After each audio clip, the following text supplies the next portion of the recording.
하나님의 말씀 창세기 9장 1절에서 17절까지 말씀 제가 쭉 읽겠습니다. 봉독하겠습니다. 하나님이 노아와 그 아들들에게 복을 주시며 그들에게 이르시되 생육하고 번성하여 땅에 충만하라. 땅의 모든 짐승과 공중의 모든 새와 땅에 기는 모든 것과 바다의 모든 물고기가 너희를 두려워하며 너희를 무서워하리니 이것들은 너희의 손에 붙였음이니라. 모든 산 동물은 너희의 먹을 것이 될지라. 채소같이 내가 이것을 다 너희에게 주노라. 그러나 고기를 그 생명되는 피채 먹지 말 것이니라.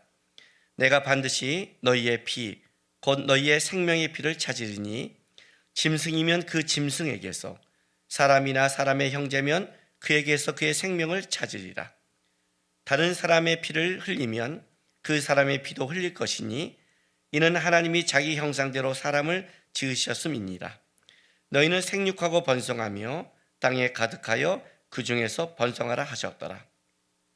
하나님이 노아와 그와 함께한 아들들에게 말씀하여 이르시되 내가 내 언약을 너희와 너희 후손과 너희와 함께한 모든 생물 곧 너희와 함께한 새와 가축과 땅의 모든 생물에게 세우리니 방주에서 나온 모든 것 곧 땅의 모든 짐승에게니라. 내가 너희와 언약을 세우리니 다시는 모든 생물을 홍수로 멸하지 아니할 것이라. 땅을 멸할 홍수가 다시 있지 아니하리라. 하나님이 이르시되 내가 나와 너희와 및 너희와 함께하는 모든 생물 사이에 대대로 영원히 세우는 언약의 증거는 이것이니라. 내가 내 무지개를 구름 속에 두었나니 이것이 나와 세상 사이의 언약의 증거니라.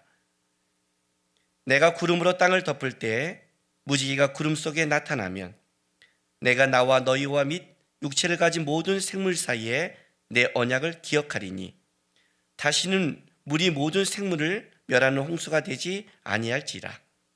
무지개가 구름 사이에 있으리니 내가 보고 나 하나님과 모든 육체를 가진 땅의 모든 생물 사이에 영원한 언약을 기억하리라. 하나님이 노아에게 또 이르시되 내가 나와 땅에 있는 모든 생물 사이에 세운 언약의 증거가 이것이라 하셨더라. 아멘. 오늘은 창세기 9장에 있는 노아가 홍수 위에 하나님과 맺은 언약과 삶에 대해서 좀 여러분에게 말씀을 나누려고 합니다. 우리가 성경을 보는 그 이유 중에 하나가 이 말씀이 우리의 영혼의 양식이고 또 말세를 살아가는 우리에게 힘이고 능력입니다.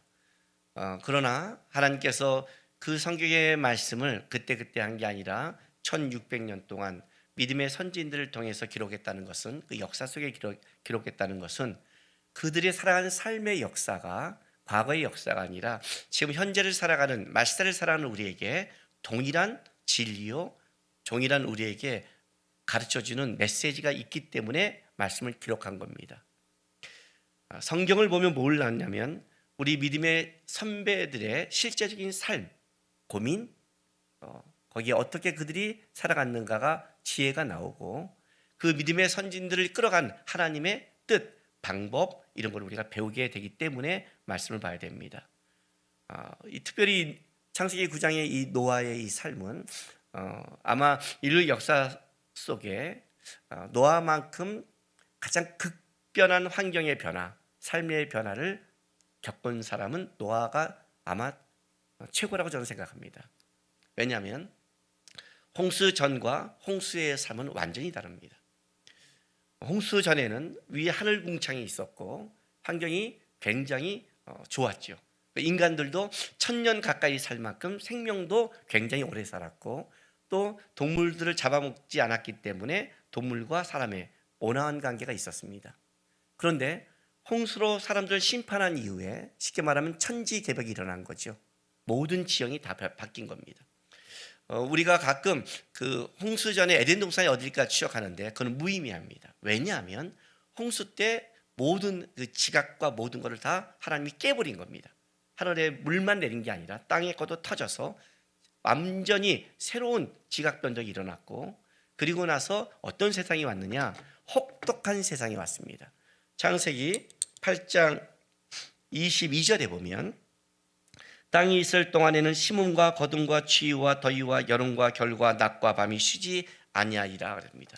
그러니까 노아가 홍수 이후에는 그가 전에 살던 삶의 지혜와 지식이 다 쓸모없게 돼버린 겁니다. 우리가 이런 말 하죠. 코로나 바이러스 이전과 이후가 다르다. 노아가 겪은 거는 이 정도가 아닌 겁니다. 완전히 바뀌었습니다. 혹독한 추위가 생겼습니다. 여름이 생겼습니다. 계절이 완전히 달라졌습니다. 노아가 이걸 처음 경험하는 겁니다. 그리고 또 나가서는 이 환경이 혹독해질로 끝난 게 아니라 그 환경이 혹독해지고 나서 어떤 일이 벌어졌느냐, 인간의 수명이 줄기 시작했고, 그리고 사람들의 마음도 또 동물들과 모든 자연의 관계도 거칠어지기 시작했습니다. 오늘 창세기 9장 그 2절부터 5절 제가 봉독하겠습니다. 땅의 모든 짐승과 공중의 모든 새와 땅에 기는 모든 것과 바다의 모든 물고기가 너희를 두려워하며 너희를 무서워하리니. 그죠? 두려워하고 무서운 관계가 더 끔찍해졌다는 겁니다. 그리고 나서 이것을 너희 손에 붙였습니다.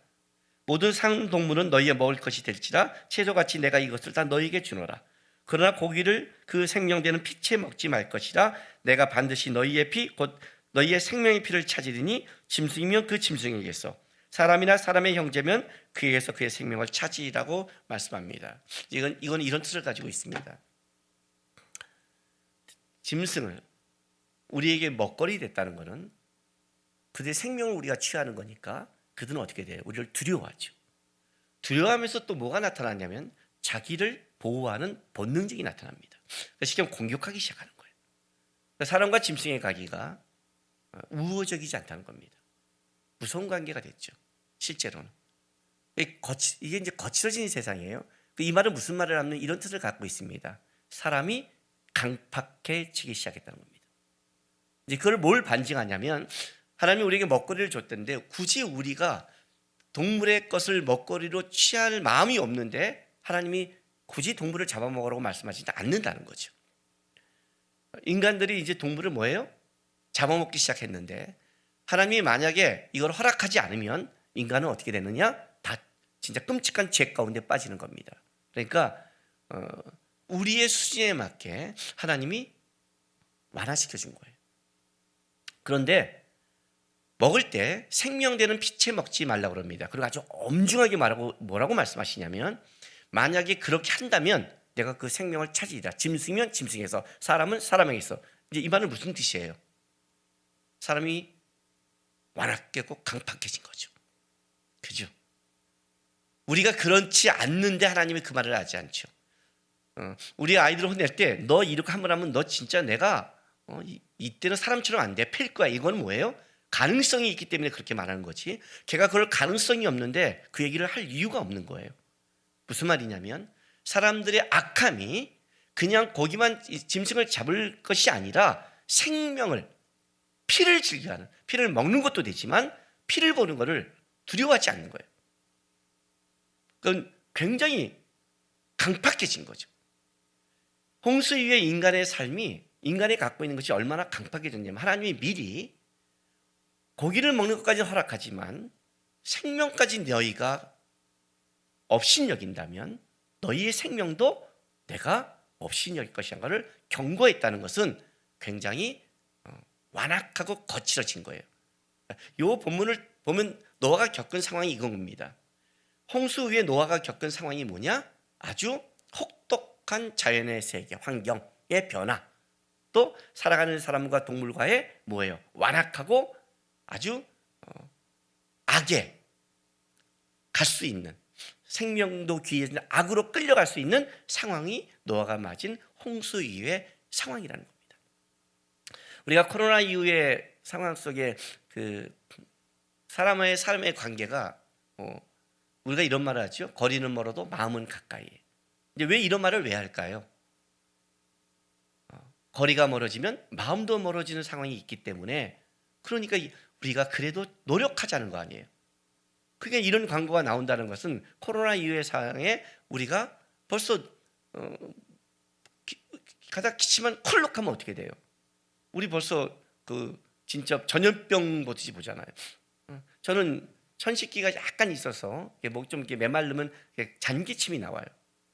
이게 어디 가면 만약 진짜 나도 모르게 시장 가서 잔기침이 나오면 나는 그냥 진짜 아무것도 아닌데 저 온도 재면 거의 36.5 이하로 나오는데도 거기 있으면 사람들이 딱 눈빛이 그냥 그러니까 기침했다 이게 아니라 뭐야 하는 눈빛이란 말이에요. 근데 그 사람한테 화를 내지 못하는 건 뭐냐면 또 내 옆에 어떤 사람이 잔기침하면 나도 모르게 나도 그래요.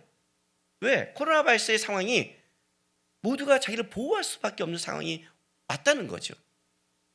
근데 이 정도에 와도 사람들에게 이렇게 다가가는 게 어려운데 노아가 맞은 다음의 세대는 그 정도가 아니죠. 중요한 건 노아는 500년, 600년 가까이 살았지만 홍수가 올 때 600년의 삶의 노아의 지혜, 노아의 삶, 노아가 겪은 것은 다 아무 소용이 없는 걸로 끝났다는 거예요. 완전히 새롭게 적응해야 돼. 새로운 환경, 농사법, 살아가는 것, 집을 짓는 방법, 옷을 입는 것 다 바뀌어버렸어요. 우리가 우리 아이들 보면 마스크 쓴 거 보면서 얘네들은 아이 때부터 마스크 쓸지 몰라라고 벌써 얘 삶의 그 환경이 바뀐 것처럼 노아는 그 정도가 아니에요. 그러니까 실제로 이 땅을 살아가는 사람 중에 가장 그 어려움을 겪은 사람은 노아예요. 왜냐하면 홍수 전에는 인류 전체의 왕따가 됐잖아요. 모두가 먹고 즐기는 사이에 방주를 준비한 왕따였고, 홍수에는 인류가 다 죽어버렸고 자기 혼자 남은 어느 날 땅에 내려왔는데, 여러분 어느 날 갑자기 여러분이 잠을 깼는데 모든 사람이 다 죽고 여러분의 가족만 남았다. 끔찍하잖아요. 완전히 바뀌어버린. 근데 환경도 바뀌고 삶도 바뀐 거예요. 더 나아가서는 오늘 하나님께서 이 노아에게 말씀한 걸 보면 이제 홍수의 노아는 비만 오면 어떻게 돼요? 트라우마가 생기죠.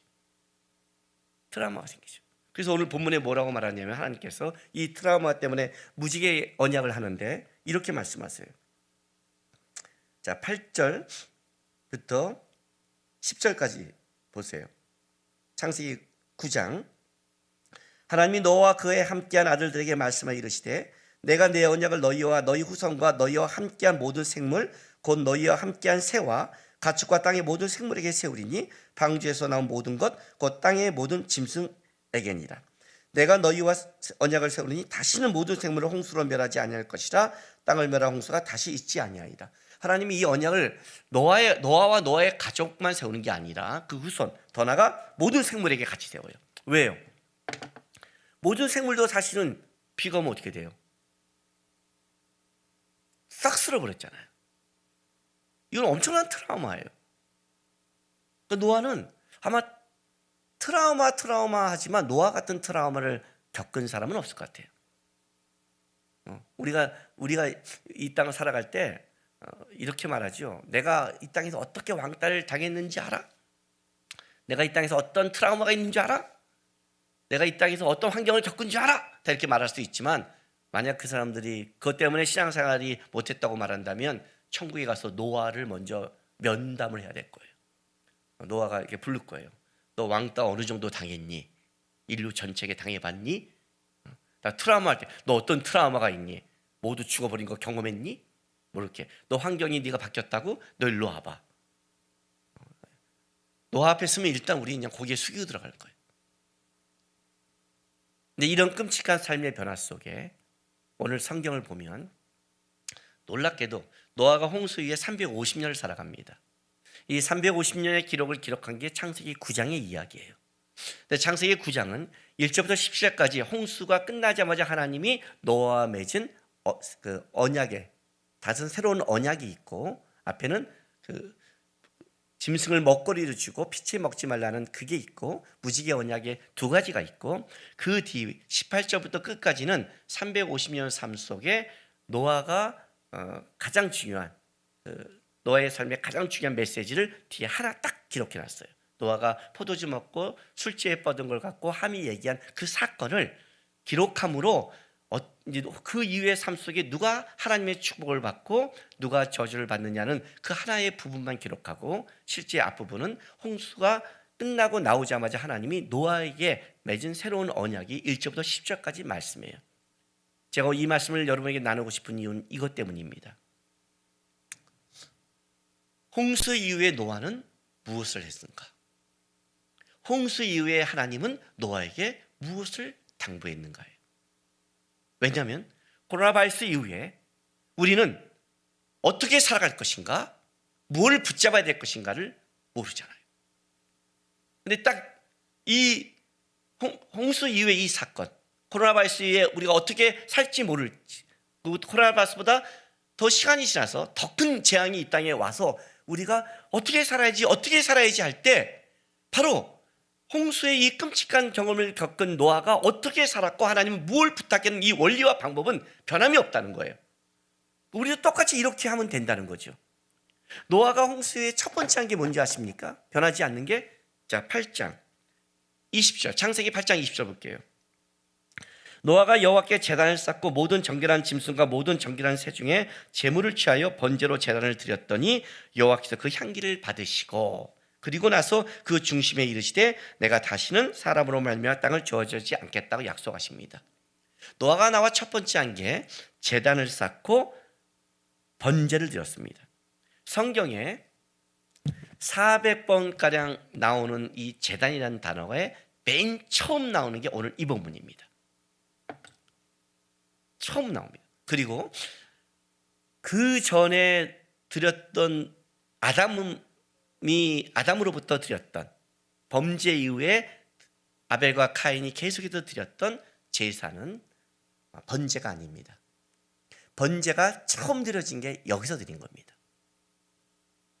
그전에는 번제가 아니라 소제였습니다. 그래서 창세기 4장에 카인과 아벨이 드린 제사를 민하라는 그 소제라는 단어를 씁니다. 카인이 드린 것도 민하, 그리고 아벨이 드린 것도 민하입니다. 흔히 사람들이 어떤 생각을 하냐면 카인은 하나님께 그 양과 소는 이 번제를 안 드리고, 그리고 아벨은 드려서 카인 걸 안 받았다. 그런데 아닙니다. 똑같이 소제입니다. 무슨 말이냐면 카인은 자기가 농사를 지었기 때문에 농사로 감사제를 드린 거고, 아벨은 목축을 했으면 자기의 목축으로 감사제를, 그러니까 자기에게 주신 일에 따라 열매 맺은 걸 감사의 예배를 드린 겁니다. 그런데 홍수 이후에 노아가 첫 번째 드린 게 번제입니다. 짐승을 희생시켜서 드린 희생과 헌신 제사입니다. 우리가 이렇게 말하죠. 지금 코로나 바이러스로 어떤 일이 벌어졌습니까? 예배 형식이 바뀌었습니다. 그전에는 모여서 같이 예배 드렸는데 지금 어떻게 돼요? 온라인 예배 바뀌었잖아요. 오프라인에서 바뀌어버렸잖아요. 이것이 예배냐 아니냐 이렇게 얘기하잖아요. 환경이 혹독해지고 상황이 어려워지고 어떤 문제가 벌어질 때에는 예배의 형식과 방법이 바뀌는 겁니다. 초대교회에서 핍박받을 때에는 카타콤에 들어가서 예배 드리는 겁니다. 각자 흩어져 예배 드리는 겁니다. 목사님이 없어도 가족이라도 예배 드리는 겁니다. 그때 시대와 환경에 따라 예배를 드리는 겁니다. 문제는 이겁니다. 형식은 바뀔 수 있습니다. 소지에서 번제가 처음 나왔습니다. 이때 예배의 형식이 바뀌는 겁니다. 바뀌는데 뭐가 안 바뀌냐면 하나님께 예배하고 하나님께 드리는 마음과 방법은 바뀌지 않는다는 겁니다. 뒤집어서 얘기할게요. 예배란 하나님을 바라는 겁니다. 그전의 삶에는 소제를 드렸습니다. 자기의 삶에 주신 하나님의 열매를 가지고 가서 하나님께 예배를 드렸고, 그 예배의 방법이 하나님께 선을 행하지 않고 삶에 하나님을 바라보는 그 온전한 삶을 살지 않는 예배는 하나님이 가인처럼 거절했습니다. 아벨처럼 온전히 거기서 열심히 하나님이 주신 거기서 열심히 일하면서 드린 예배를 하나님이 기쁘게 받았습니다. 그런데 죄악으로 말미암아 첫 번째 심판이 벌어졌습니다. 아마 주님 오실 마지막 때 전까지는 인류 전체를 하는 심판은 이게 처음이자 마지막일 겁니다. 주님이 다시는 물로 심판하지 않겠다고 약속했으니까. 그 이후에 노아가 나와서 번제를 드립니다. 번제를 왜 드렸을까요? 자기가 살아난 게 자기의 능력과 실력과 자기의 하나님 앞에 동행한 마땅한 온전한 자격이 있지 않다는 걸 노아는 알고 있습니다. 하나님께서 당대에 완전하다는 것은 그 시대 속에 하나님을 바라보는 데서 완전하다고 그랬지 노아가 완전한 자가 아니었습니다. 노아가 나와서 그 구원의 방주 속에 나왔을 때 그가 대속을 알고 있는 겁니다. 하나님의 은혜로 말미암아 자기가 구원받았다는 것을. 그런 희생과 헌신이라는 겁니다. 번제의 예배를 드렸어요. 예배가 더 깊어진 거죠. 어떤 면에서는 더 깊어진 거죠. 우리의 예배는 더 깊어질 수밖에 없습니다. 예수님 이전의 예배와 이후의 예배는 다릅니다. 소와 양으로 드렸던 예배와 예수 그리스도의 보혈을 의지하는 예배는 다른 겁니다. 왜? 우리는 예수 그리스도를 의지하여 담대히 지성도를 지나가는 예배니까. 그리고 우리 의뢰의 예배는 이 다음에 주님을 만날 때는 얼굴과 얼굴을 맞대는 더 깊은 예배를 드릴 겁니다. 노아는 환경은 바뀌었지만 하나님 옆에 더 깊은 예배를 드렸습니다. 앞으로 우리의 환경은 바뀔지 모르겠습니다. 여러분 온라인 예배를 드리고 영상으로 드려도 여러분의 마음과 진심이 주 앞에 있는 한 예배가 깊어질 수 있습니다. 그래서 내가 여러분들한테 온라인 예배를 드려도 어떻게 드리라고 했어요? 예배 드린 같이 드려라. 잠옷밤에 오지 마라. 성경을 갖고 하나님 앞에 있는 시 예배드리라고 하잖아요. 노아가 지금 나와 첫 번째가 예배의 방식은 바뀌었지만 그는 하나님을 더 바라는 마음은 깊어졌고 하나님을 바라는 것은 달라졌습니다. 번제가 되었습니다. 우리는 예수의 보혈을 의지합니다. 이것이 하나 분명한 겁니다. 어떤 시대가 와도 하나님을 바라는 것, 주님을 붙잡고 그 깊이 나간다면 그가 어디에 있든지 그의 임재와 예배는 깊어지고 하나님은 향기롭게 그의 예배를 받으시며 그에게 은혜를 베푼다고 약속했습니다. 또 한 가지, 하나님 그 나온 노아에게 뭘 하시냐면 1장부터 10절까지 한 게 뭐냐면 새로운 언약을 주십니다.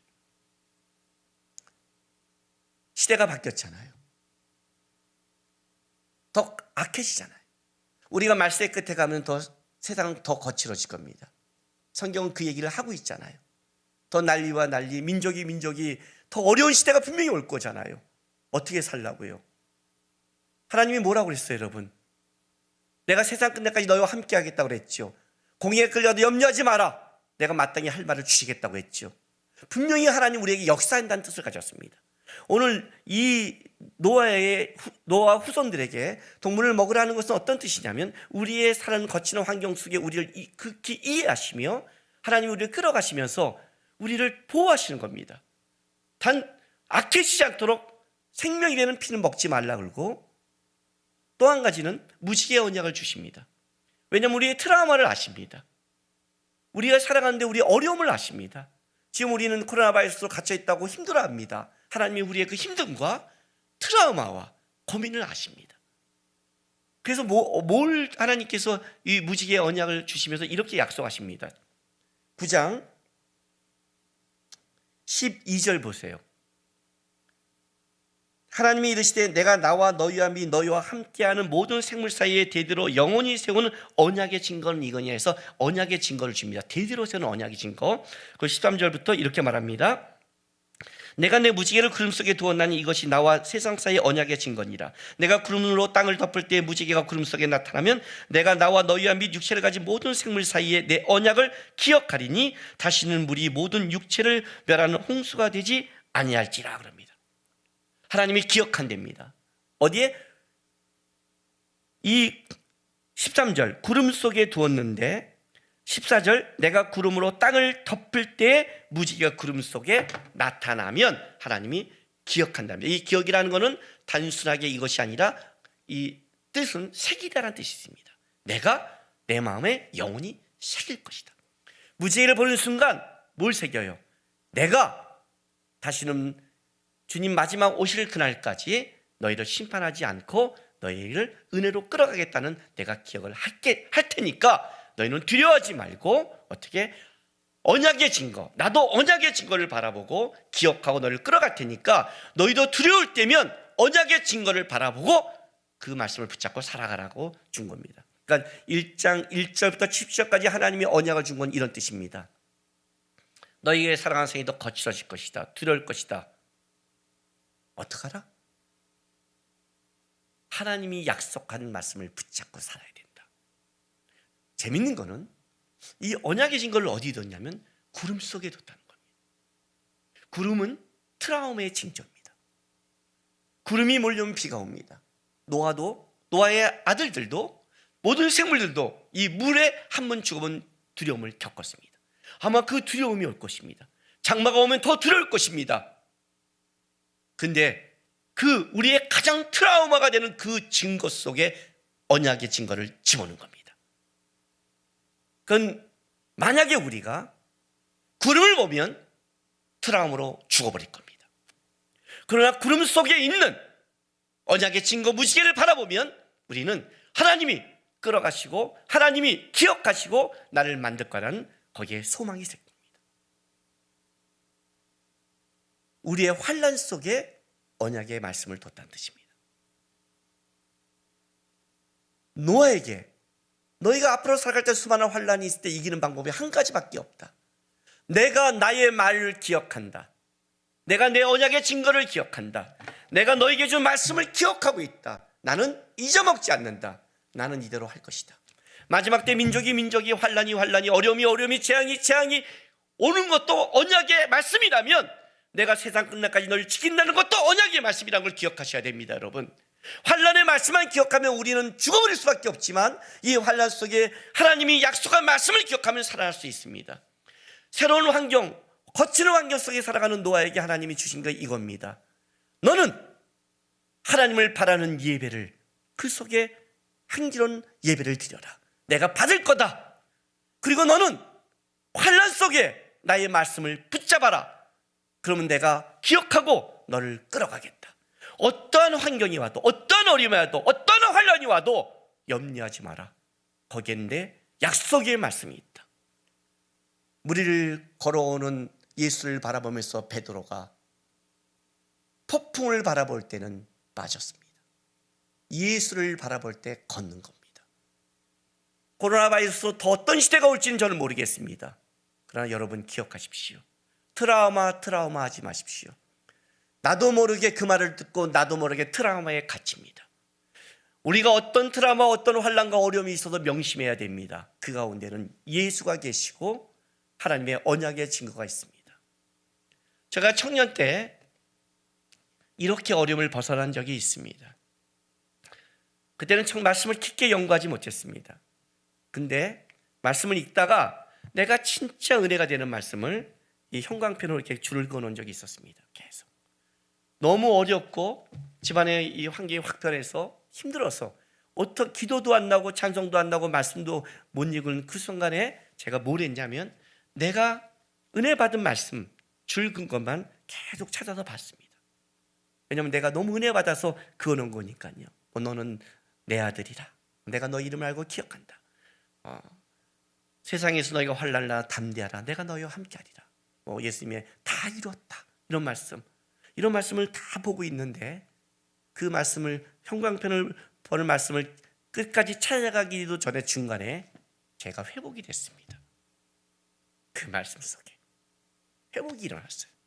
그치? 하나님 나 지키지. 하나님 나 끌어가지. 너는 내 아들이지. 이해가 되세요? 눈을 세상에 두면 망할 겁니다. 노아처럼 어디에 있든지 더 헌신과 희생의 깊은 예배를 하나님께 드리는 삶을 하시고 어디 있든지 환난 가운데 약속한 주의 말씀 붙잡고 그 말씀 안에 있으면 주께서 세상의 심판도 주께서 말씀하셨지만 그 심판 가운데 구원하겠다는 그 말씀도 하셨기에 우리를 분명히 회복하고 끌어가실 겁니다. 사랑하는 우리 주님께 성도 여러분, 오늘 여러분의 자리에서 더 깊은 예배와 더 주의 언약의 말씀을 붙잡고 일주일 살아가면서 세상의 환난에 무너지는 성도가 아니라 세상의 환난의 노아처럼 준비하고 살아가는 빛과 소금의 역할을 감당하는 하나님의 백성 되시기를 주의 이름으로 축복하며 부탁드립니다. 아멘. 기도하겠습니다. 이 시간 다 같이 우리 기도하겠습니다. 하나님, 어떤 환난과 어려움이 와도 거기에 끌려가지 않고 어디 있어도 나는 더 깊은 예배, 주를 바라는 예배 드리고 어디 있어 주의 말씀 기억하면서 내 주어진 시대에 믿음으로 살아가는 성도에게 도와주십시오. 주님이 나를 보면 참 기뻐할 만한 성도의 싸움 하게 도와달라고 다 같이 우리 기도하며 나가겠습니다. 기도하겠습니다. 거룩하신 우리 아버지 하나님 감사합니다.